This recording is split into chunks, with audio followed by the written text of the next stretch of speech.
बिस्मिल्लाहिर्रहमानिर्रहीम। अब हम अपने लास्ट चैप्टर पे आते हैं जो कि trachea, oesophagus and thoracic duct है। सबसे पहले हम ट्रैकिया को शुरू करते हैं। तो ट्रैकिया कैविन पाइप है जो कि मिड लाइन में आता है। इसमें क्या होती हैं, सी शेप्ड रिंग्स होती हैं इस सारे में, जो कि इसको संभाल के रखती हैं। इसकी लेंथ क्या है, 10 से 15 सेंटीमीटर होती है। तो ये कहाँ से शुरू हुई, थायराइड कार्टिलेज जो गले में वहाँ से शुरू हुई और इसने यहाँ पे आके कहाँ पे एंड किया, जहाँ आर्च ऑफ एओर्टा है, और यहाँ पे एंड पे आके ये बाइफरकेट करती है।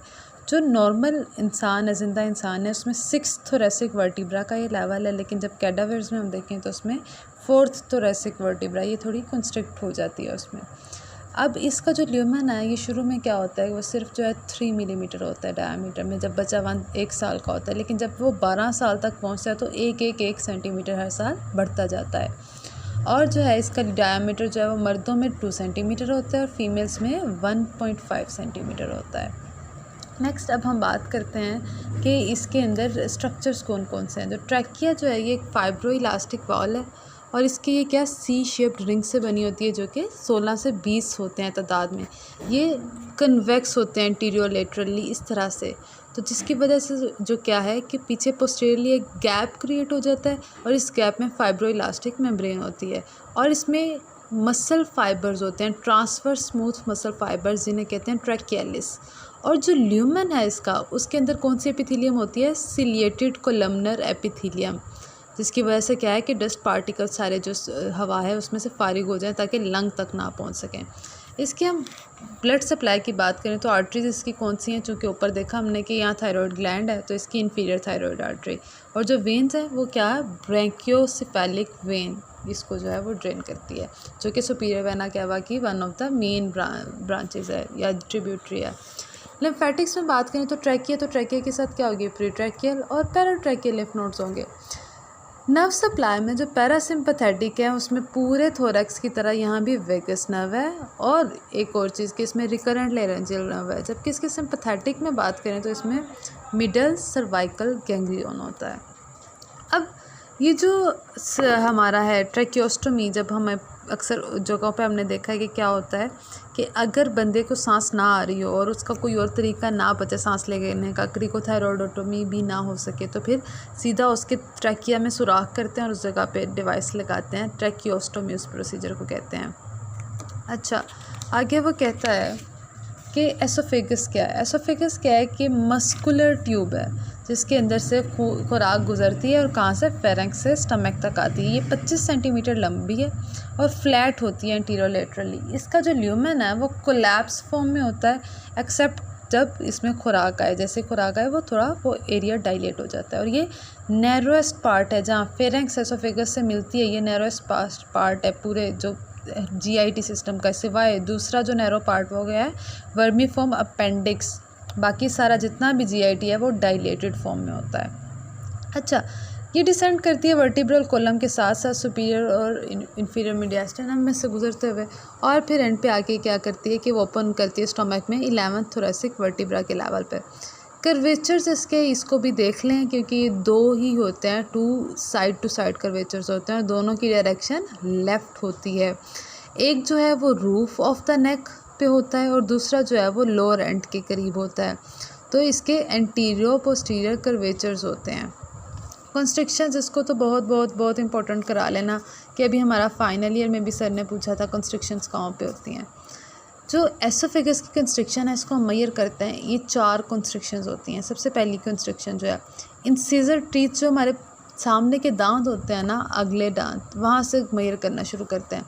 तो वहाँ से लेके अगर कोई लें रस्सी या इंची टेप और वो पीछे को जाए तो वो अगर 6 इंच पीछे जाती है अंदर तक या 15 सेंटीमीटर, तो वहाँ पे उसकी पहली कंस्ट्रिक्शन है। दूसरी कंस्ट्रिक्शन कहाँ है, जहाँ पे 22.5 सेंटीमीटर दूर या 9 इंच दूर, और यहाँ पे ये क्या है, जहाँ ये किस वजह से होती है, क्योंकि यहाँ पे एओर्टिक आर्च होती है और पीछे वहाँ जहाँ पे क्रिकोफेरेंजियस मसल इसे क्रॉस करता है। आगे 27.5 सेंटीमीटर वाली कब है कि जहाँ पे वो लेफ़्ट ब्रोंकस को ये क्रॉस करती है और एंड पे जब डायफ्राम को प्रेस करती है तो उसकी वजह से भी इसमें थोड़ी कंस्ट्रिक्शन आ जाती है। ये है 37.5 और 15 इंच। तो ये तो अच्छी तरह याद कर लेना, 6, 9, 11, 15, 6, 9, 11, 15, 6, 9, 11, 15, अच्छी तरह याद कर लें। आगे इसके रिलेशंस जो हैं वो बस ठीक हैं, आप लोग देख लीजिएगा खुद ही।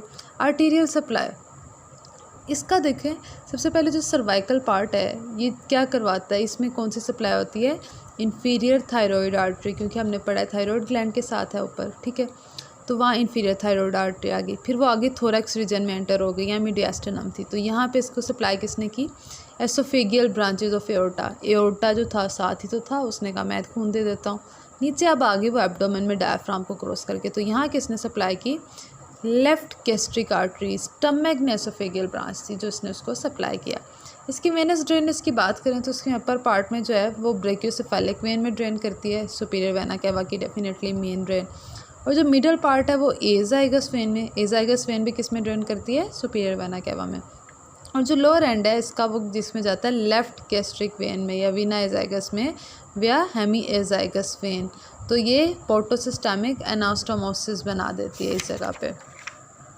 अब यहाँ पे बात करें तो देखें कि जो एसोफेगल फ्लेक्सिस होता है ये किस वजह से होता है, mainly by parasympathetic through vagus nerve, लेकिन इसमें कुछ सिंपथेटिक फाइबर्स भी होते हैं। तो पैरासिम्पथेटिक हमने पीछे बात कर ली, वेगस नर्व होती है बेसिकली, और यहाँ पे जो सिंपथेटिक हैं उसमें क्या है, मिडल सर्वाइकल गैंग्लियन और थोरेसिक गैंग्लियन। तो सर्वाइकल और थोरेसिक गैंग्लिया इसकी सिंपथेटिक सप्लाई को कंट्रोल करते हैं। ये जो एसोफेगल वायरसेस है ना, इसको तो बहुत अच्छी तरह कर लें कि क्या है कि एसोफेगस की जो ब्लड वेसल्स हैं वो डाइलेट हो गई हैं, इनमें खून ज़्यादा जमा हो गया पोर्टल हाइपरटेंशन की वजह से, तो वो जो अपीयरेंस होती है उसे कहते हैं एसोफेगल वायरसेस। उसके लिए हम बैरम स्वेलो करवाते हैं चेक करने के लिए।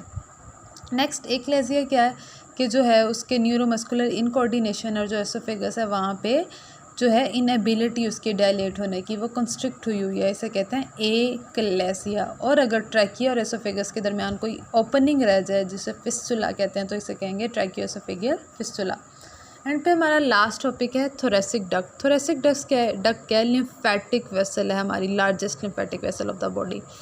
ये क्या करती है कि ये जो है नीचे एब्डोमेन से ड्रेनेज शुरू करती है और वो ऊपर नेक तक आती है। ये 45 सेंटीमीटर लंबी है। अब यहाँ पे इस फिगर में देखें, सिस्टर्ना कायला थी तो उसने आगे चल के अब ये बनाई है थोरेसिक डक्ट। तो जो थोरेसिक डक्ट है ये यहाँ से बीडीड अपीयरेंस क्यों है इसकी देखें सारे में, तो क्योंकि इसमें वॉल्व्स होते हैं ताकि ये ऊपर को लेके जाए।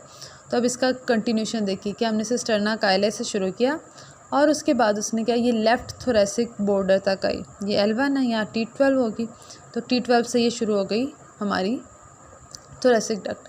अब थोरेसिक डक्ट यहाँ से ऊपर गई पोस्टीरियर मीडियास्टिनम में, फिर उसके बाद यहाँ तक के 12 से 5th थोरेसिक वर्टिब्रा तक आई, 5वें पे आके टर्न लेती है और राइट साइड पे आ जाती है, तो राइट साइड से लेफ़्ट साइड पे आ जाती है, और फिर यहाँ से वो ऊपर जाती है और कहाँ पे, सुपीरियर मीडियास्टिनम से। तो अब ये जब लेवल इस पे आई ना, देखो कि उसने C7 के लेवल पे आई, सर्वाइकल 7, तो यहाँ पे वो एक आर्च बनाती है, टर्न लेती है और उसने एंड पे आके ड्रेन होती है इसमें। अब ये कौन सी वेन है, इंटरनल जगलर सबक्लेवियन ने मिलके ब्रेकियोसेफेलिक वेन बनाई, जिसने आगे चल के कौन सी बनाई, सुपीरियर वेना कैवा बनाई। तो इनके दोनों के मिलने का जो पॉइंट है ना, इसमें आके ड्रेन कर देती है। तो अब इसकी आगे जो इंटरेस्टिंग बात है वो हम देखते हैं कि देखें ये जो है सिस्टर्ना कायला है तो ठीक हो गया, ये आगे गई, थोड़ा राइट पर टर्न हुई, और उसके बाद तो यहाँ पे ये सिर्फ लेफ़्ट साइड के लिए है, ये जो है सिर्फ थोरेसिक डक्ट लेफ़्ट साइड के लिए, राइट साइड के लिए कोई और वेसल है।